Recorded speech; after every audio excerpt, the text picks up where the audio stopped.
The absurdity of anti-UNRWA propaganda does not diminish the threat it poses to our staff, especially those in the occupied West Bank and in Gaza, where 273 of our colleagues have been killed.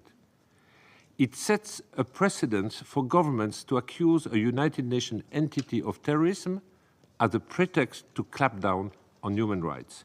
It sets a precedent for criminalizing humanitarian assistance and protection.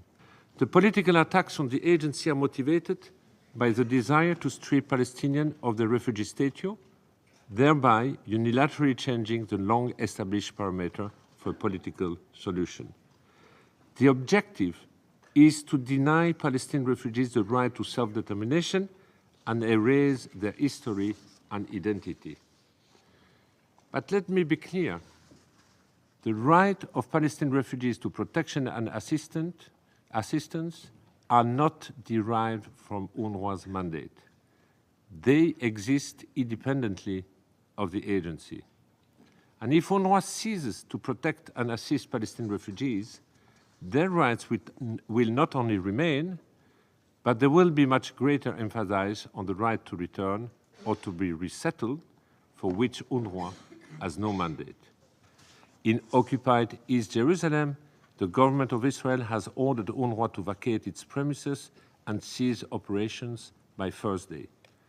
The deputy mayor has called for a public celebration of UNRWA's expulsion from East Jerusalem, opposite the headquarters of our West Bank field office in the Sheikh Jarrah neighborhood.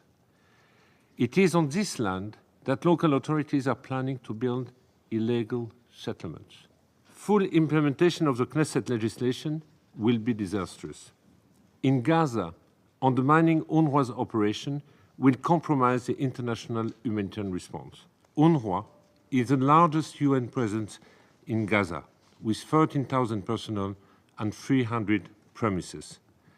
The agency is critical for supporting a shattered population and the ceasefire. And yet, our operation in the occupied Palestinian territory will be crippled as legislation passed by the Israeli Knesset takes effect. At stake is the fate of millions of Palestinians, the ceasefire, and the prospect for a political solution that brings lasting peace and security. The relentless assault on UNRWA is harming the lives and future of Palestinians across the occupied Palestinian territory. If we fail to resume education in Gaza and to preserve it in the occupied West Bank, we will sacrifice an entire generation of Palestinian children.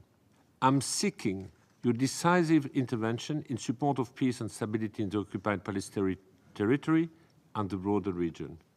First, push back against the implementation of the Knesset legislation.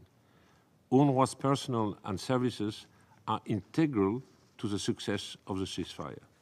Second, insist on a genuine political path forward that delineates UNRWA's role as a provider of education and healthcare. The agency is essential for ensuring a viable political transition. Finally, ensure that the financial crisis does not abruptly end UNRWA's life-saving work.